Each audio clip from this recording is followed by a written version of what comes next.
The skyline of Chicago was a jagged crown of glass and steel, shimmering under a pale, freezing November sun.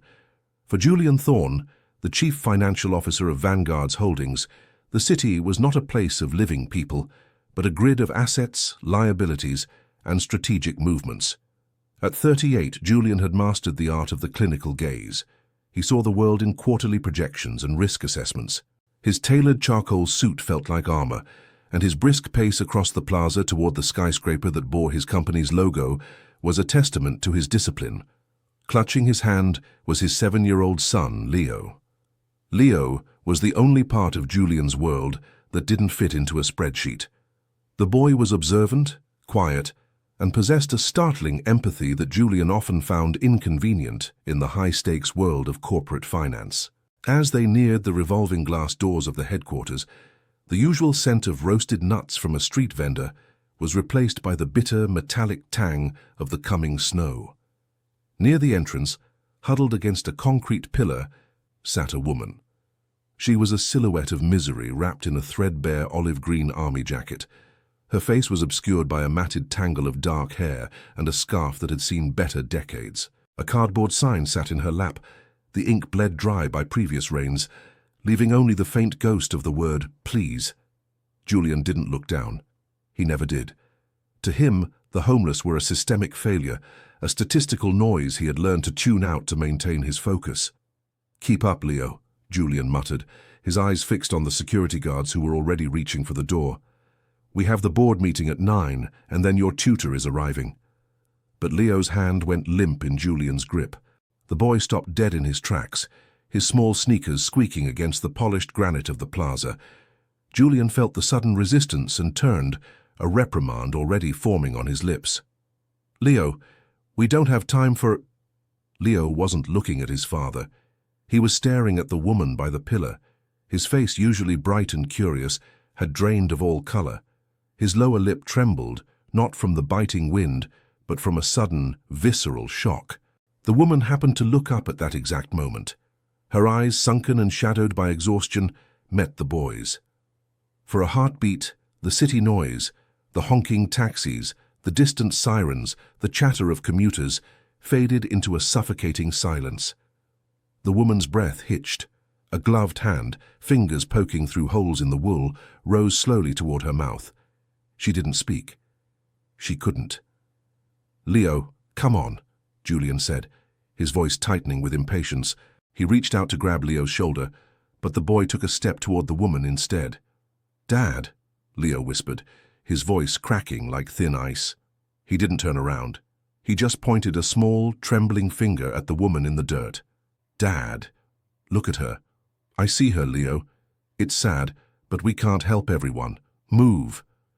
Julian's tone was cold, the reflex of a man who had built a wall around his heart to survive the loss that had defined his last 6 years. Then Leo turned his head, tears streaming down his cheeks, his eyes burning with a terrifying certainty. No, Dad, you don't understand. Look at her eyes. Look at the scar on her wrist from the garden. Julian froze. The world seemed to tilt. He slowly turned his gaze toward the woman he had dismissed as a ghost. He looked past the grime, past the matted hair, and into those hazel eyes. They were eyes he had kissed every morning for 5 years. They were eyes he had seen in his nightmares every night since the accident on the coast of Maine. Dad, Leo sobbed, grabbing Julian's expensive wool sleeve. That's my mom. That's Mommy. The briefcase slipped from Julian's hand, hitting the pavement with a dull thud. The woman stood up unsteadily, her legs shaking, her gaze locked on Julian with a mixture of profound shame and agonizing love. Julian? She whispered, her voice a ghost of the melody he once knew. The CFO of the largest firm in the Midwest felt his knees give way. The man of stone was cracking in the shadow of his own tower. The lobby of Vanguard Holdings was a cathedral of modern luxury, all white marble and silent elevators. Julian had pushed through those doors 1,000 times as a victor, but today he entered as a man carrying a wreckage. He had ignored the stares of the security team and the hushed whispers of his assistants as he led the trembling woman and his sobbing son toward his private elevator. Inside the mahogany-paneled office on the 52nd floor, the contrast was violent. Julian sat the woman down in a butter-soft leather chair that cost more than most people made in a year. Leo wouldn't let go of her hand. He sat on the floor at her feet, his head resting on her knee as if he were afraid she would evaporate if he broke contact. Julian stood by the floor-to-ceiling window, his back to them. His heart was hammering against his ribs like a trapped bird. "Clara?" he finally asked, the name feeling foreign and sacred on his tongue. "How?" "We had a funeral. The Coast Guard. They said the current was too strong. They found the wreckage of the car. They found your coat." The woman, Clara, flinched at the sound of her name. She looked at her hands, dirty, cracked and trembling. "I don't remember the bridge, Julian," she said, her voice raspy. "I remember the water. It was so cold. I remember waking up in a hospital in a town I didn't know.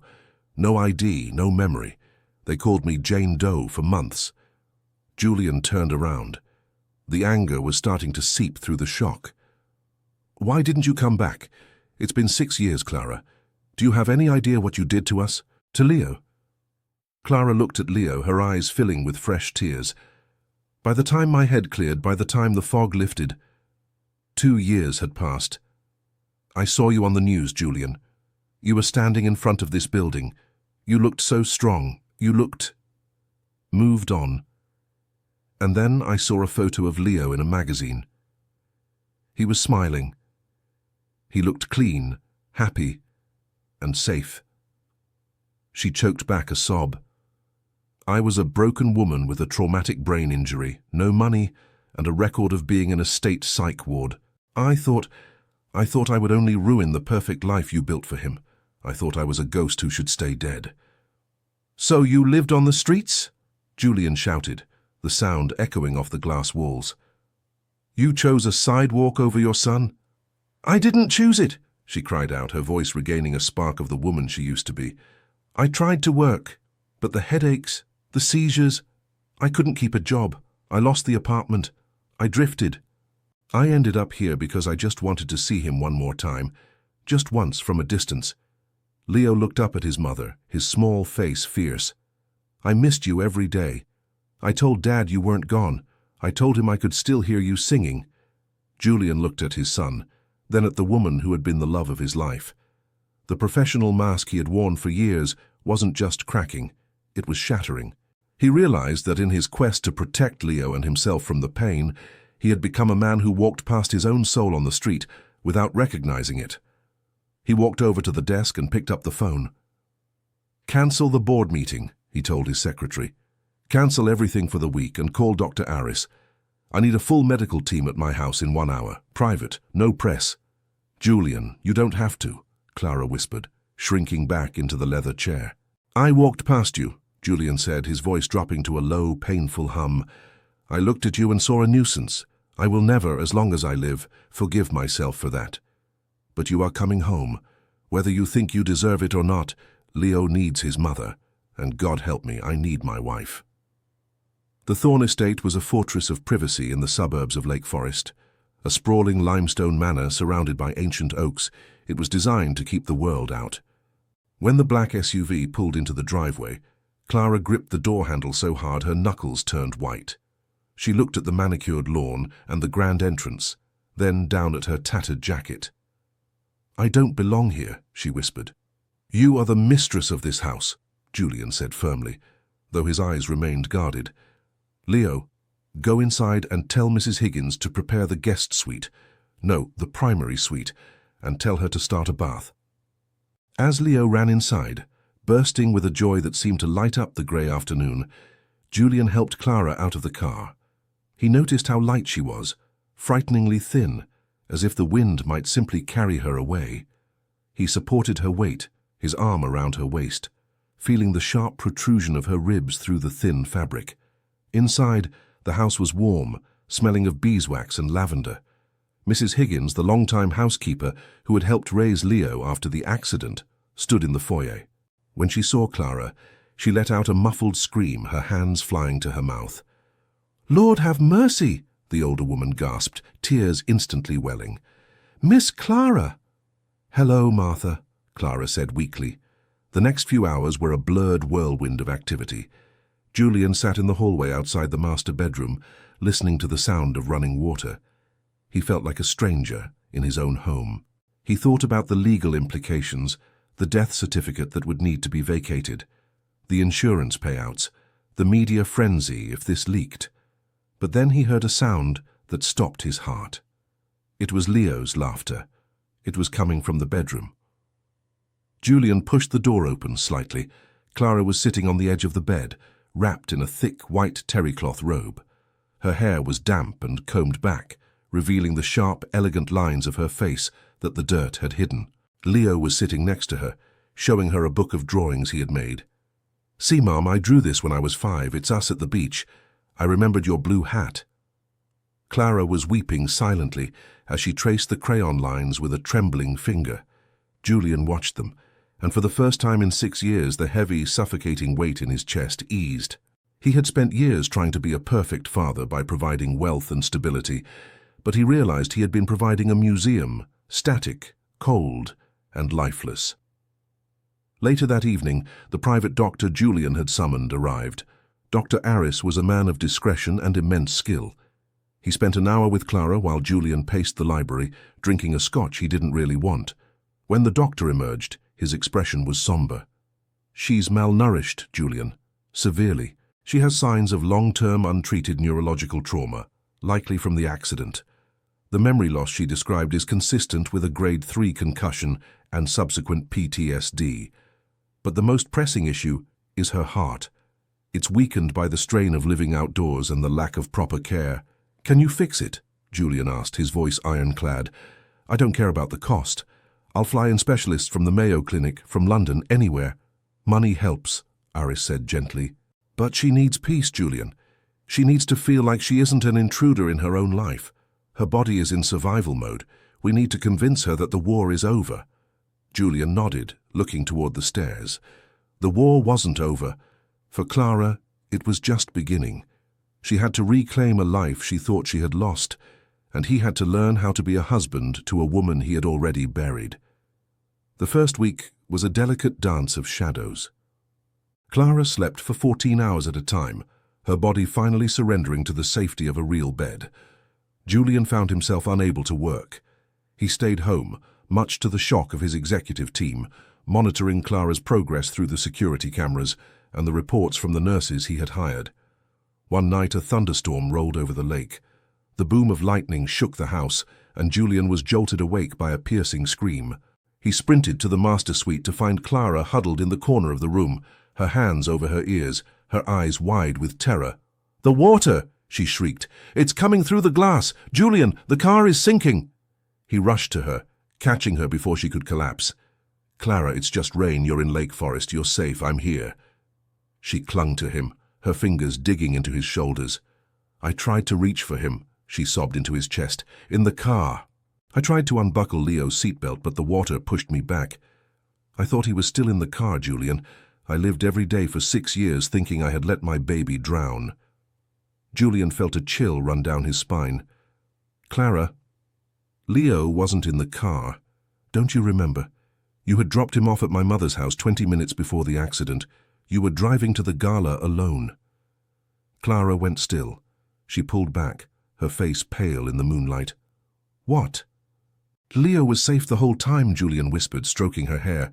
"The police told me you must have swerved to avoid a deer on the bridge. The car went over the rail. You were alone." The realization hit Clara like a physical blow, the crushing guilt that had kept her from coming home. The belief that she was a failure of a mother who had lost her child was a hallucination born of trauma. She began to wail, a sound of pure, unadulterated grief for the years stolen by a lie her own mind had told her. Julian held her through the night. As the sun began to rise, painting the room in soft hues of pink and gold, the atmosphere changed. The modern fairy tale wasn't about a rich man saving a poor woman. It was about 2 broken people finding the truth in the wreckage. However, the world outside was not so gentle. That afternoon, Julian's phone buzzed incessantly. His head of PR, Marcus, was on the line. "Julian, we have a problem. A freelance photographer caught a shot of you on the plaza last week, the one where you're picking up a homeless woman and putting her in your car. The tabloids are running with it. CFO's secret affair with the street. Vanguard's Julian Thorne, charity or scandal? Julian looked at Clara, who was finally eating a small bowl of soup Mrs. Higgins had prepared. She looked fragile, but there was a flicker of life in her eyes. "Let them talk, Marcus," Julian said coldly. "It's not just talk, Julian. The board is questioning your stability. They're saying your personal life is impacting the firm's stock. They want a statement. They want to know who she is." "She is my wife," Julian said, loud enough for Clara to hear, "and if they have a problem with that, tell them I'll take my shares and start a rival firm by Monday morning." He hung up, but he knew the battle for their peace was just beginning. The city that had ignored Clara on the sidewalk was now hungry to devour her recovery.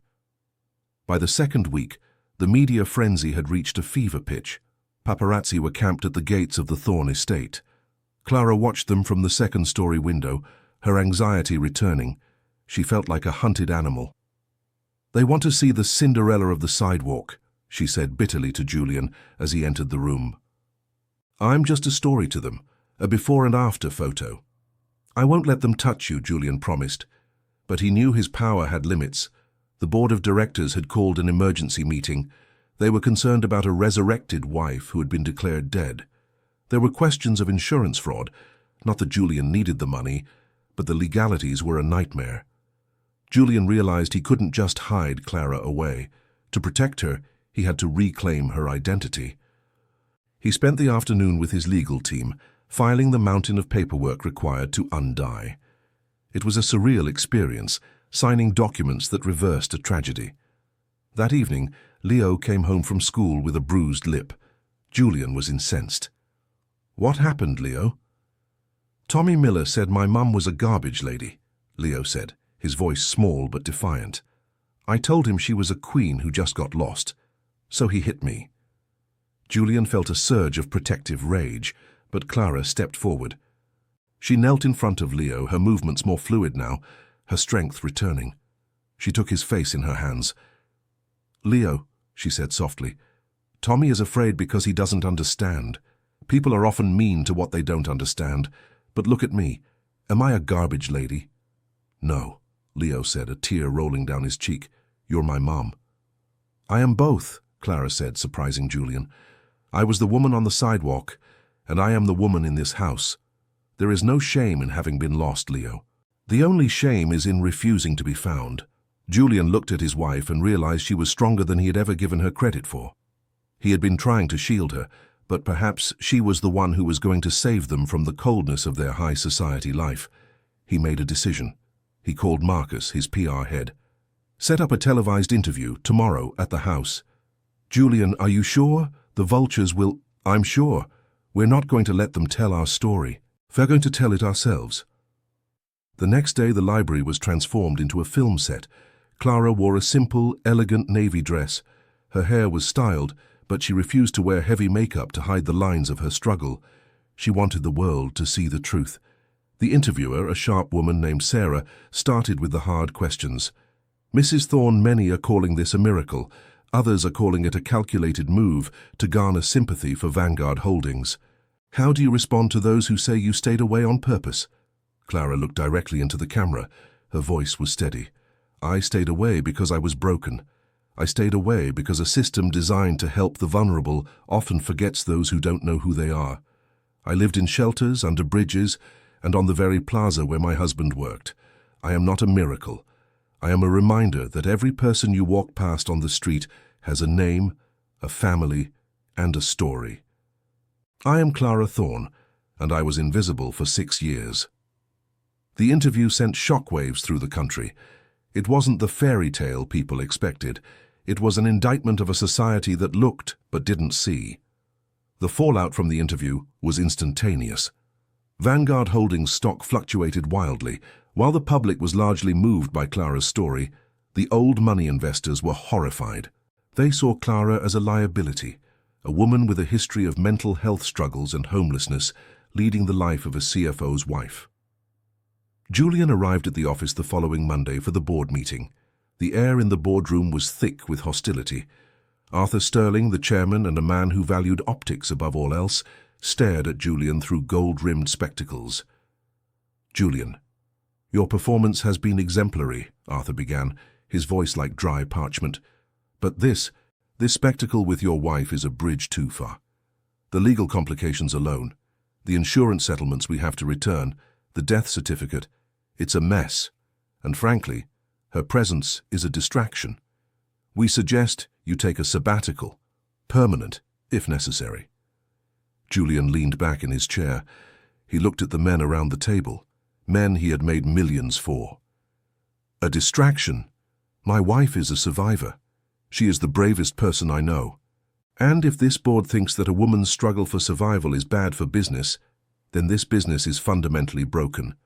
Don't be dramatic, Julian, another board member scoffed. She was a vagrant. Julian stood up slowly. She was a human being. And I am the man who walked past her. I am the one who failed, not her. You want my resignation? You'll have it. But I'm taking my proprietary algorithms and my client list with me. Let's see how the stock does when the brain of Vanguard walks out the door. A tense silence filled the room. Julian didn't wait for a response. He turned and walked out. For the first time in his career, he didn't care about the numbers. He felt a strange, intoxicating sense of freedom. He drove home expecting to feel a sense of loss. Instead, he felt light. When he arrived, he found Clara in the garden. It was a cold day, but she was planting bulbs, tulips and daffodils that wouldn't bloom until spring. I quit, Julian said, standing behind her. Clara stopped digging. She turned, her face smudged with dirt, a look of concern in her eyes. Julian, you loved that job. It was your life. No, Julian said, reaching out to pull her up. It was my hiding place. I used that office to hide from the pain of losing you. I don't need to hide anymore. We have enough money for 10 lifetimes. What we don't have is time. I want to spend mine with you and with Leo. Clara leaned her head against his shoulder. What will we do? Something that matters, Julian said. Something that ensures no one else has to sit on that plaza for 6 years while their life walks past them. But their peace was short-lived. That night a frantic knocking came at the door. It was Clara's sister Eleanor, who had vanished from their lives shortly after the funeral. Claiming she couldn't handle the grief, she looked disheveled and terrified. Julian, Clara, you have to listen to me, Eleanor gasped. I didn't think she was alive. I swear. But they're coming. The people I owe money to. They saw the interview. They know who you are now. The past wasn't just a shadow. It was a debt that was about to be collected. Eleanor was ushered into the library, her hands shaking as she held a glass of water. Clara watched her sister with a mix of pity and suspicion. Eleanor had always been the wild one, struggling with addictions and bad company, but she had been Clara's only sibling. Who is coming, Elena? Julian asked, his voice low and dangerous. When she died, Elena whispered, I was a mess. I took out loans, bad ones, from people who don't use banks. I used Clara's life insurance policy, the portion left to me to pay some of it back, but the rest, and I told them I'd have more.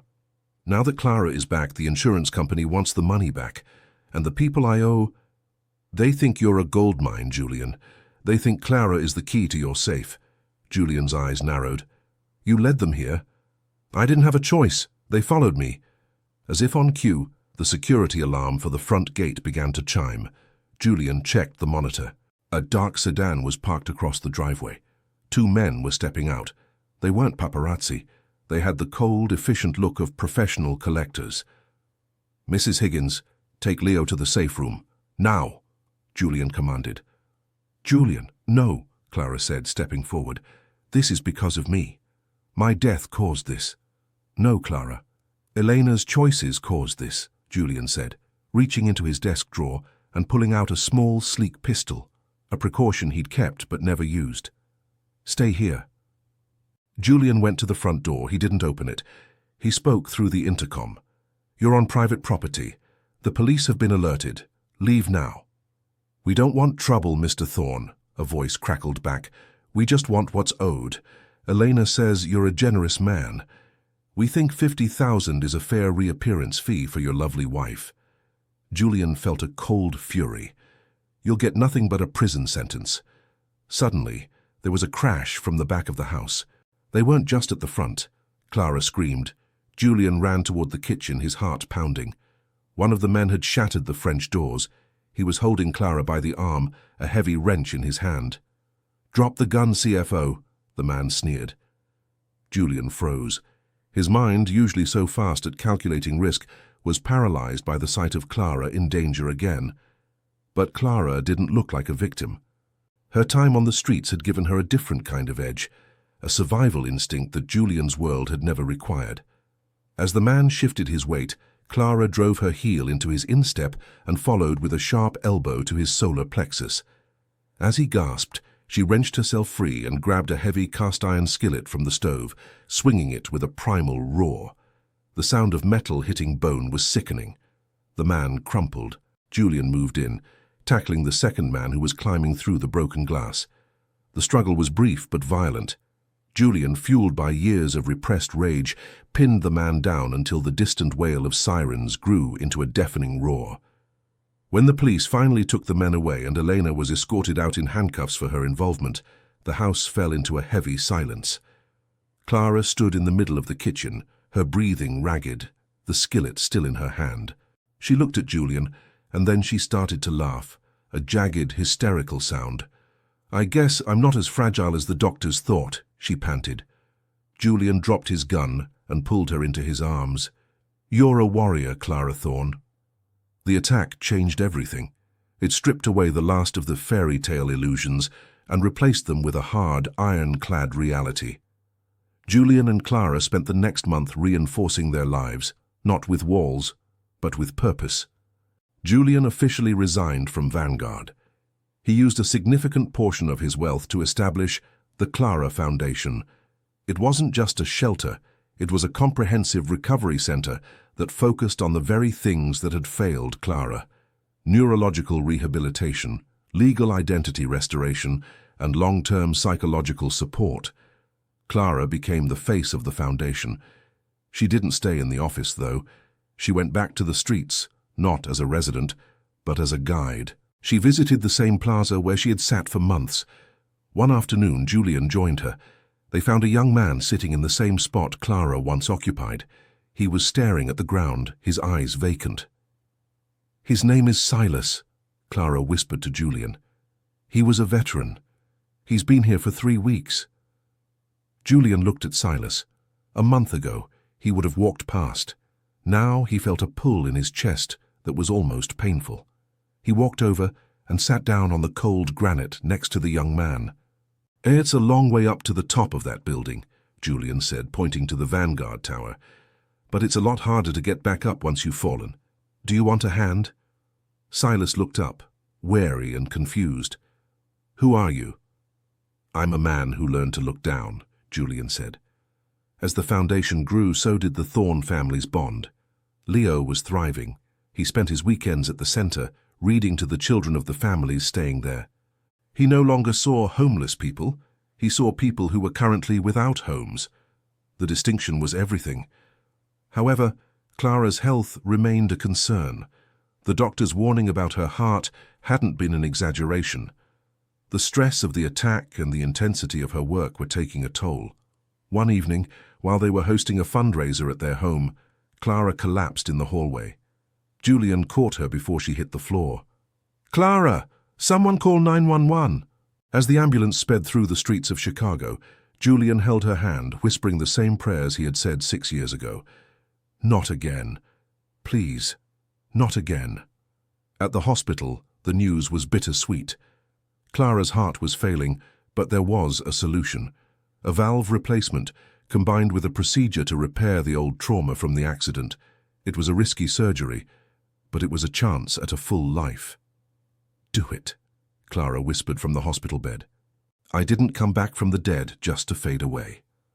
The modern fairy tale was reaching its climax, not with a ball but with a sterile operating room and a husband waiting in the fluorescent light of a surgical lounge.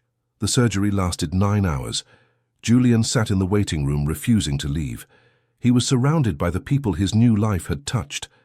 Silas was there, now clean-shaven and working as a security guard at the foundation. Mrs. Higgins was there, clutching a rosary. Even Arthur Sterling, the man who had tried to fire Julian, showed up. He stood awkwardly by the vending machines. "I saw the work you're doing, Julian," Arthur said, his voice uncharacteristically soft. "My daughter, she's been struggling with addiction. I never told anyone. I sent her to your center last week. She said for the first time, someone looked at her like she was a person, not a problem." Julian looked at the man he had once feared and realized they were all the same. Everyone was carrying a ghost. "She's in good hands, Arthur," Julian said. Finally, the surgeon emerged. He was exhausted, his mask hanging around his neck. He looked at Julian and smiled. "She's a fighter. The heart is beating on its own. The repair was successful." A cheer went up in the small waiting room, but Julian just closed his eyes and wept. The recovery was slow. Clara spent weeks in the hospital, and then months in physical therapy. But this time, she wasn't alone. She had a husband who didn't just provide, but who participated. He learned how to cook the specific meals she needed. He sat with her through the grueling exercises. One day, in late spring, they returned to the bridge in Maine, the place where it had all ended and where it had all begun. The water below was blue and shimmering, no longer the dark, hungry monster of Clara's nightmares. They stood at the railing, Leo between them. "I used to think this was the place where I lost my family," Julian said, looking out at the horizon. "And I thought it was the place where I lost my soul," Clara added. Leo looked up at both of them. "I think it's just a bridge. It's how you get from one side to the other." They laughed, the sound carrying on the salt-tinged breeze. They weren't the same people they had been before the accident, nor were they the people they were a year ago. They were something new, forged in fire, tempered by the cold, and held together by a love that had literally walked through death. The anniversary of the day that shattered Julian Thorne's world had arrived, but the atmosphere was far from somber. A massive, transparent, heated pavilion had been erected directly on the granite plaza of Vanguard Holdings. Inside, the air was thick with the scent of expensive lilies and the grounding aroma of roasted coffee. It was a surreal sight. The same space where 12 months ago Clara had huddled in freezing misery was now a sanctuary of light. The guest list was a testament to the bridge the foundation had built. Silks and tuxedos mingled with denim and flannel. Donors who sat on the boards of Fortune 500 companies were engaged in deep, earnest conversations with men and women who just months ago had been sleeping in the lower levels of Wacker Drive. Julian had insisted on this. No VIP sections, no barriers. Julian stood at the edge of the stage, adjusting his tie. He no longer felt the need for the power suits of his past. His gaze drifted to Leo, who was currently showing a group of younger children, all residents of the Foundation's family housing, how to fold origami cranes. Leo's laughter was frequent and unburdened. The boy had found his purpose early in life. He was the heart of the operation. Then Julian saw Clara. She was speaking with a city councilwoman, but her hand was resting on the shoulder of Silas, who had traded his street rags for a sharp security uniform. Clara wore a forest green velvet dress, a color that symbolized the life she had reclaimed. The scars on her wrists were visible, but she no longer hid them with long sleeves. They were part of her map, the record of where she had been and why she fought so hard for others. The room dimmed, and a spotlight found Julian as he stepped to the podium. The silence that fell was not the polite silence of a corporate meeting, but a heavy, expectant quiet. "A year ago, I was a successful man by every metric the world values," Julian began, his voice echoing with a new resonant clarity. "I lived in a penthouse of logic and numbers. I believed that if I worked hard enough and built walls high enough, I could protect my son and myself from the pain of the world. But I was blind.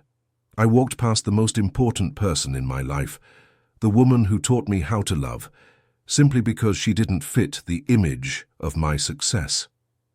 He paused, looking down at his notes, then pushed them aside. He didn't need them. "My son, Leo, was the one who saw. He reminded me that the greatest risk in life isn't a bad investment or a falling stock. It's the slow, quiet death of your own humanity. He saw a mother where I saw a nuisance." Julian looked directly at Clara. The Clara Foundation isn't just about providing beds or medicine. It's about the unseen miracle of recognition. It's about looking at a person who has been stripped of their name and their dignity and saying, "I see you. You are here. You matter. We are here to be the bridge for those who feel they have fallen off the edge of the world. The applause was a roar that seemed to shake the glass of the skyscrapers above. As Clara joined him on stage, Julian took her hand. It was warm, steady, and full of life. They stood together not as a wealthy benefactor and his rescued wife, but as partners who had both survived a long, cold winter. As the gala wound down, the family prepared to leave. The valet brought their car around, but Julian gestured for him to wait. He wanted to walk across the plaza one last time that night. The first snow of the season had begun to fall. Large, wet flakes that melted the moment they touched the heated pavement of the tent, but stayed white on the cold street beyond. As they reached the edge of the plaza, Julian spotted a woman. She was standing near the subway entrance, her shoulders hunched against the biting wind. She wore a thin denim jacket that offered no protection, and she was hugging herself to keep from shaking. Julian didn't hesitate. He didn't look for a camera or a PR representative. He reached into his pocket and pulled out a small laminated card, the 24-hour emergency line for the foundation. Then he unwound the heavy cashmere scarf from his own neck. He walked over to her. Clara and Leo stopped, watching from a few feet away. There was no fear in them, only a quiet, solemn pride. "Excuse me," Julian said softly, holding out the scarf. The woman looked up, her eyes wide with the instinctive suspicion of the vulnerable. Julian didn't crowd her. He simply held the scarf out as an offering. "It's going to be a very cold night. This might help. And this card, if you're tired of being cold, call the number. My name is Julian. We have a place for you." The woman hesitated, then reached out and took the scarf. As the warmth of the wool hit her hands, her expression softened into something Julian recognized, the first spark of hope. "Thank you," she whispered. Julian nodded and walked back to his family. They got into the car, and the city lights began to blur as they drove toward Lake Forest. The silence in the car was comfortable, filled with the presence of three people who finally knew exactly who they were to each other. Back at the manor, the house felt different. It was no longer a limestone fortress designed to keep the world out. It was a home with the lights left on. The gardens, though tucked under a blanket of snow, were filled with the bulbs Clara and Julian had planted together, a promise of the spring to come. After Leo had changed into his pajamas, Julian and Clara sat on the edge of his bed for their nightly ritual. The room was bathed in the soft glow of a nightlight. "Mum? Dad?" Leo asked, his voice thick with sleep. "Yes, Leo," Clara whispered, smoothing his hair. "I'm glad we found us. I'm glad we didn't stay lost." "Me too, buddy," Julian said, his voice thick with emotion. He leaned over and kissed Leo's forehead, then turned to Clara. In the dim light, she looked like the girl he had met in college, but with a depth of soul that only comes from surviving the unthinkable. As they walked out of the room and stood in the hallway, Julian looked toward the windows. The glass towers of Chicago were still there, jagged and cold against the night sky. He had once tried to conquer them. Now he realized that true power wasn't found at the top of a skyscraper. It was found on the sidewalk, in the dirt, in the simple, revolutionary act of turning around to help someone up. The Thorne family had experienced a tragedy that should have ended them.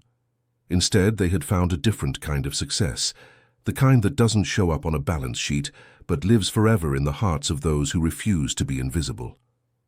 The miracle wasn't just that Clara had come home. The miracle was that, through her, they had all finally found their way back to life,